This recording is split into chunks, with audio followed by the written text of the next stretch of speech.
Hey, everybody. This is Josh McKinney, and I just want to welcome you to the first episode of the new year on the I Suck at Jiu-Jitsu show. Usually when I suck,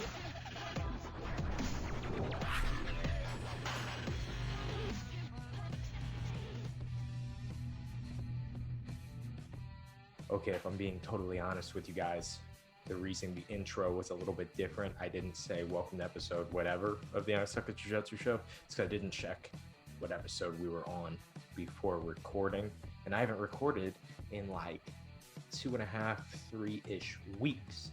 And the big reason for that is going to be explained to you guys in just a second. So I just posted on Instagram a few hours ago asking if anyone had any questions because I needed to record, and I always like to do Q&As when I need to record. They're easier for me, and I always get a ton of response, a ton of feedback on these for being such an easy episode to record. People always ask for the random stuff. Some of it's about me personally, and some of it is about random things in jiu-jitsu. Some of it has nothing to do with jiu-jitsu. But I always enjoy doing these. They're a lot of fun. And so we're going to jump right in to doing the first episode of 2021.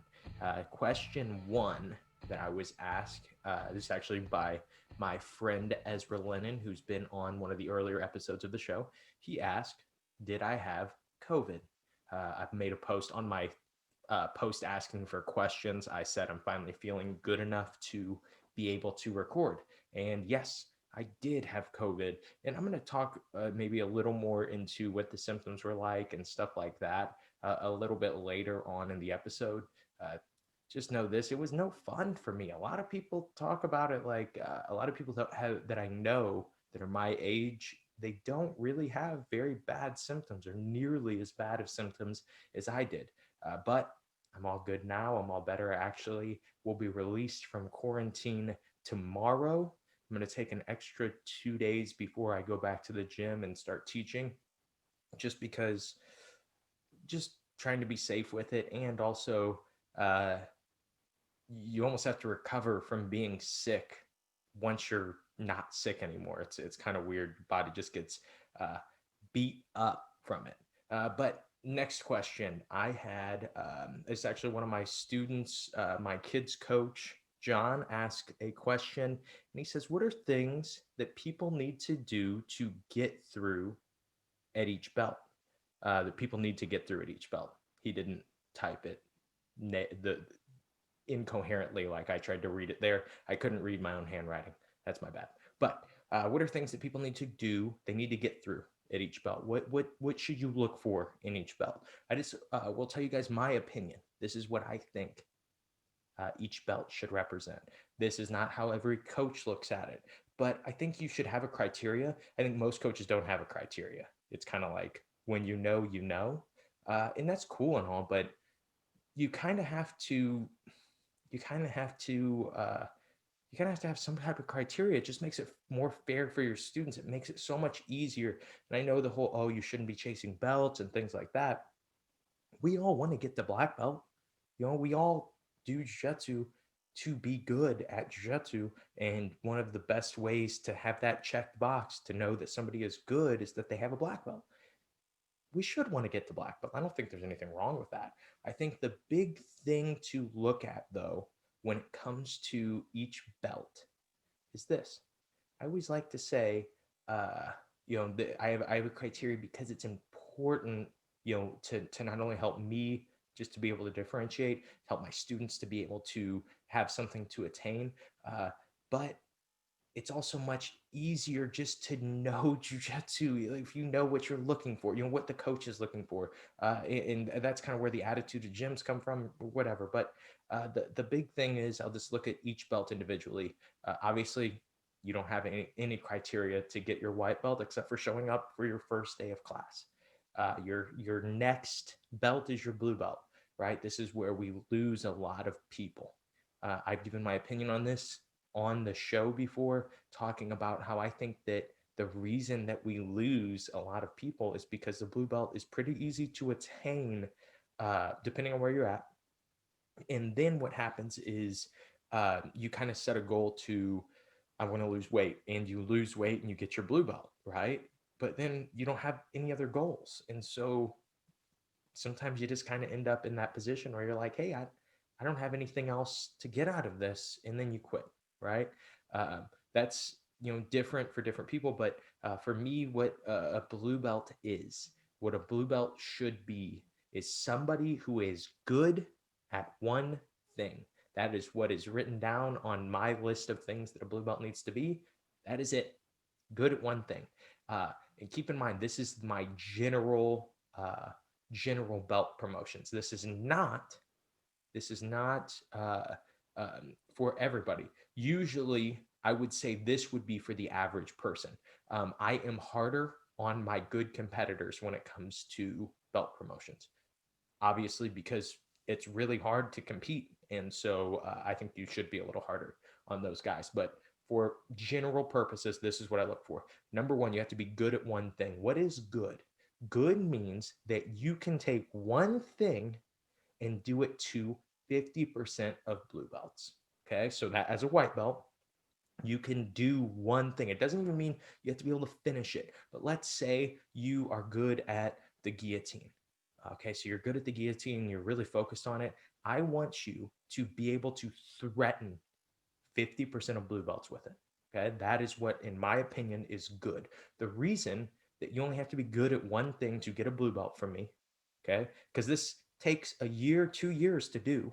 But the reason that you only have to be good at one thing to get a blue belt from me is because once you learn how to get good at one thing, you now have the knowledge to get good at other things. You know how to learn. And that is incredibly important. Okay. That is one of the most important parts of Jiu-Jitsu is knowing how to learn. Then you're going to get your purple belt next. Purple belt, I need you good at two aspects of the game. Okay. Meaning you can, with 50% of purple belts, hold your own in two aspects of the game. So maybe, because people don't realize how many different aspects there are in jiu-jitsu. Maybe in side control, I can submit most purple belts. And then my guard passing is good enough to pass most purple belts. So if I'm on top and I can get to side control, I can handle or even beat or submit 50% of purple belts. Okay, so that is usually my criteria. When I say 50% of purple belts, if you are a 50-year-old, 150-pound man, then I mean 50% of 50-year-old, 150-pound men. Okay, don't mean in general. All right, so that's our other one. Good at two aspects of the game. A brown belt, and this is going to be, I know you're gonna be like, oh, you just have to be good at three things to be a brown belt under Josh. No, a brown belt, this is a really important one. A brown belt is preparation for black belt. I need you to be able to win without strength. Okay. Win without strength or athleticism. That is one of the most important things for me as a brown belt, or to see out of my brown belts. Can you go in, and it doesn't even have to be against other brown belts. I had compared you to purple belts and to blue belts at the other belts. But when you start to get to brown and black belt, the levels of different people, it's kind of insane. Um, I mean, I remember when I was a brown belt, most of the brown belts that I went with, they weren't even close. They weren't even close to the same level. And that did not make them not brown belts. It's just brown and black belt, people really start to pull away. The really important thing is to be able to roll without strength and win without strength. What that means, because a lot of people don't know what that means. You see like different videos of guys, especially competing. This is like when I think you're really, really good, when you can do this competing. And it looks like they're just flowing, right? That looks like they're literally not using strength. And the reason is because they aren't. Once you start to get good at jiu-jitsu, you have to use very little strength, very little explosiveness on most people. And learning this at purple belt and starting to master it at brown belt, I think is one of the most important things to get really good at jiu-jitsu, is to just be able to roll without strength. So that is what I say with brown belts. And then a black belt has to be able to explain it all. So a black belt not only has to have these different aspects of the game that they're good at, and not only has to be able to roll without strength, but I really believe that a black belt should have to know what's going on, even if they don't have any intention of being a teacher. Just being aware of what you are doing with your body is incredibly important to get better. For instance, if I just think of guard passing like I just passed the guard, and I don't have some level of my hand goes here and my hand goes here, and this is where I pass. If I don't have some level of that, it's harder to get better from there, because you're just doing everything by feel, right? But when I can break it down and say, well, my hand goes here and my hand goes here, what if I put my hand on the collar instead of the pant leg? I wonder if that would make a difference. That being able to explain what's going on will help you exponentially. If you are a brown belt, even a purple belt, uh, make sure you know what you're doing. Um, not you know, not you know what you're doing, meaning like, oh, you know that you're doing jujitsu, but you actually know what is happening. You know specifically what is happening. I think that's really important as a black belt. So that's my criteria for belts. Fully ever promoted one black belt. I have another one right on the waiting list, I guess, but I'll never promote him. I've talked about that on the show. I hate him. But let's go on to the next question. If you can only use one sub from one position, what would it be? I like this question because when you think about it, if you can only use um, one sub from one position, I think like no, I wouldn't want to choose something from closed guard because what if I just can't get to closed guard? What if I'm on top? I didn't want to choose something from side control because sometimes you go to side control and it's hard to like the guy bellies down, he gives up his back, right? So you can't choose side control, right? But if I can only use one sub from one position, I would choose a rear naked choke from the back. I've talked about this before. I've talked about this teaching class. There is no more beautiful form, more perfect form of jujitsu than the rear naked choke, because it is a positional dominant move. You're on the back to be able to use it. You can use it gi, you can use it no gi, you can literally use it for any rule set. It works in MMA, it works in a street fight, it works everywhere. And I think the beauty of it is, to some extent, if somebody was just put on the back, they would have some idea of like whether it was from watching pro wrestling years ago or something, of trying to do a quote unquote sleeper hold. Um, but the rear naked choke, when you start to look at how to actually finish it and how to put the true pressure from the position, that's when it becomes this perfect expression of jujitsu, in my opinion. And so I would choose rear naked choke from the back. Next question. Are there stupid questions in BJJ? Yes, there really are stupid questions. I would consider any question that is incredibly broad to be maybe not stupid. I wouldn't say stupid. I would say not a good question. I wouldn't consider that a stupid question. If you're trying to, but it's important to ask those questions. It's important to ask questions that are not good questions, because you're learning to ask questions. And all jujitsu is a game of question and answer. I pose questions for you in the form of position, and you have to answer them before I move on to the next position. And so we see who has is better at not only asking questions but answering questions and then asking questions. Jiu-jitsu is just question and answer. So you have to get good at asking questions. The only way to get good at asking questions, think about it like this. The only way to get good at swimming is by drowning or being very close to drowning, right? No one walks in and is just naturally good at swimming. You have to almost drown.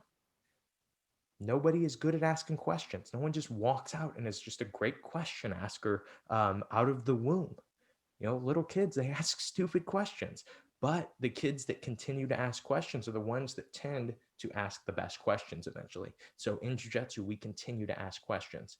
Um, and I think that's a really important aspect. I would call those bad questions. Those I wouldn't call those stupid questions. Stupid questions I would consider when you go to a seminar and the coach shows something and then somebody raises their hand and then tries to like be a know-it-all and say, well, what if the guy does this? Or, well, uh, you could also do an armbar from there too, couldn't you? Those are stupid questions. Anyone who does that, I hate. Okay, and everybody sees through it. Everybody knows you're trying to be a know it all. Everybody knows you're just like, man, I hate that someone else is getting all the attention right now. Hey, everybody, don't forget about me. I have good questions. I know jujitsu. Just shut up. Just shut up. You know what's funny? I actually won't get into that. Never mind. I won't tell you guys what's funny. But next question. I only have two questions left. This episode's going to be short, sweet, to the point. Um, I think I'll post this one on Instagram too. I usually don't post them on Instagram, but it's the new year. Might as well. It's going to be short enough to post. Uh, what supplements do you take? So I don't really take a ton of supplements. I just, not that I have anything against them. I am not somebody who's like, oh, you shouldn't take supplements. I don't have any reason to say that. The big thing is, I notice for me that, because I've experimented with a ton of different things. Very seldom do I ever notice in taking it and then stopping really much of a difference. There have been a few supplements that I have noticed that I'll tell you guys about. I'm not taking any right now because they are pretty expensive. But pro resolving mediators, I had my dad on the second episode with Steve McKinney. I don't even know what episode number it is, but it's on anywhere that I post this show. It might not be on YouTube, actually. It will probably only be on the audio version of the podcast, but we dig deep into what pro resolving mediators are. I really do notice a difference with inflammation with those, but they are expensive. So I don't usually take them unless I'm getting ready for something. I know I'm going to be training hard and I need to make sure physically that I am staying as fit as possible, right? Staying as less inflamed as possible. So that's one that I recommend to people, but I'm not taking right now. Something that I do take is called, I believe the company is called Biopharma, but they're called nanogreens and nanoprotein. And they're two, actually mix them together, drink them once a day. The nanogreens I think it's made from some type of algae. And it does not taste, I would consider it one of the best tasting green drinks that there is. Not that I think that it tastes great, but I just think it's one of the better tasting ones. And I started taking it in maybe 2011. And actually, for whatever reason, when I got married, I just hadn't been taking them. And so for like 2.5, 3 years, I just hadn't been taking nanogreens and nanopros, not even thinking anything of it. But then I went back to taking them when I was really run down from just training a lot for the American Nationals. Started taking them in within like a 30 minutes of the first time I drank it, I noticed how much better I felt. And I was like, man, I can't believe I haven't been taking this for so long. And they're very low calorie. There's no artificial stuff in them. I really recommend those. Eventually, we'll actually have a store, an online store for you guys to be able to purchase those if you want to. It's just one of the few supplements that I really, really believe in. I also take magnesium, zinc, vitamin D each night. Okay. I don't know if it's better to take in the morning, better to take at night. Night is just when I remember to take them. Take them every single night. Magnesium and zinc are really important if you sweat a lot, which I would assume almost anybody who does jiu-jitsu sweats a lot. And then vitamin D is just incredibly important for your immune system. So those three things really are just immune support type things, but I would consider having a healthy immune system really an important aspect of jujitsu because you're able to stay training for longer. And then we'll get on to the last question. I know you're like, oh my gosh, last question. Why is this the last question already, Josh? Why didn't you do more questions? To be honest, this is the most I've talked in 2 weeks, and I'm a little exhausted just from doing this. But the last question is, do I have any resolutions for this year? And obviously, I put this as the last question for a reason. No, well, actually, maybe I do. Usually, I don't do resolutions. I've won this year. So during COVID, like I told you guys, when I got COVID, I really struggled with it. It really hit me hard. Um, the headaches, body aches, fatigue was really rough, and it was like that for almost a week. And just in talking to a lot of people, a lot of people that are 26 didn't struggle the same way that I did. And I think that I might have been over the last 3, 4 months of the year, maybe pushing it a little bit too hard. When I just look back on my energy levels, how much I was working, how much I've been doing, I think I've just been doing too much. And so the way that there's this guy on YouTube. His channel, his name's Andrew Ray, but his channel is Binging with Babish. My favorite YouTube show for sure. It's like one of the things that really got me into cooking. He made this post and he said, this year I'm going to treat myself a little nicer. And I think that that's something that I'm going to try to do this year as a resolution. I usually don't do resolutions, but that is something that I think is very accomplishable and something I really should do. Now, don't get me wrong, I'm still crazy and I did still set some big goals that I'm excited about, but I'm just going to be more efficient and a lot more effective than I was towards the end of last year.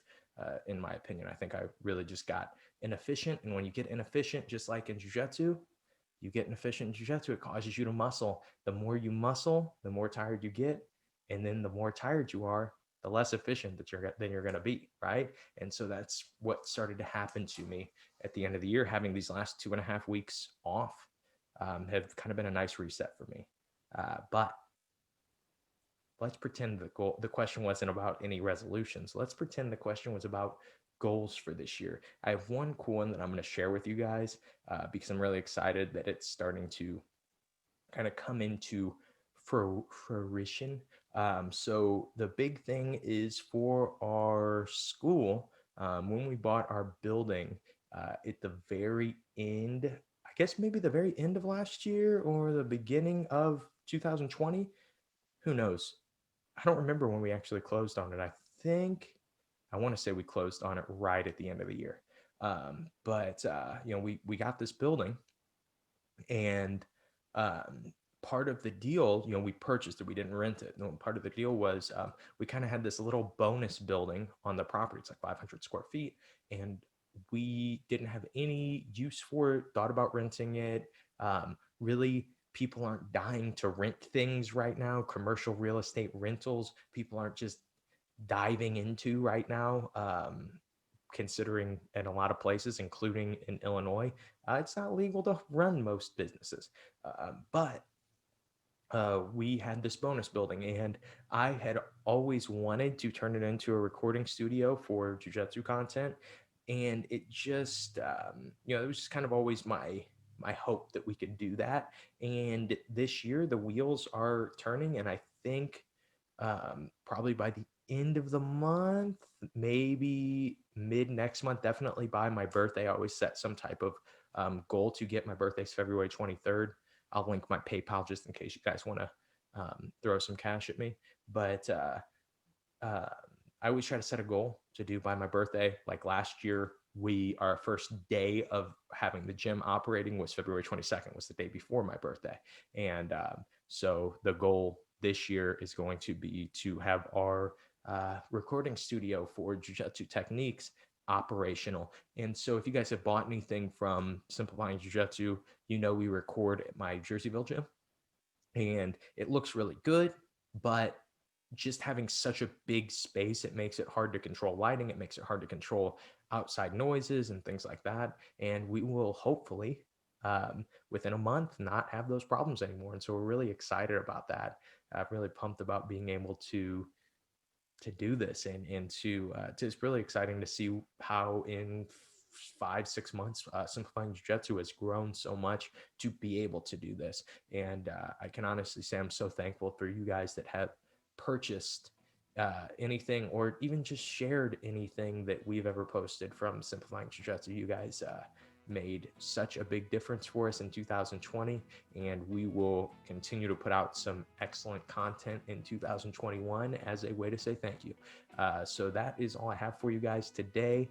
Hope you guys have an excellent year, and I hope that you guys continue to listen to the I Suck at Jiu-Jitsu show, and we can make 2021 just a really great year for this show and for Jiu-Jitsu in general. And hopefully, once people start getting these vaccines, I can see you guys on the mat. We can fight each other to the death. That would be really fun, something I would really enjoy. Let's get it. Have a happy new year, guys. Everybody have a great day. I hope that you guys suck just a little bit less at jiu-jitsu.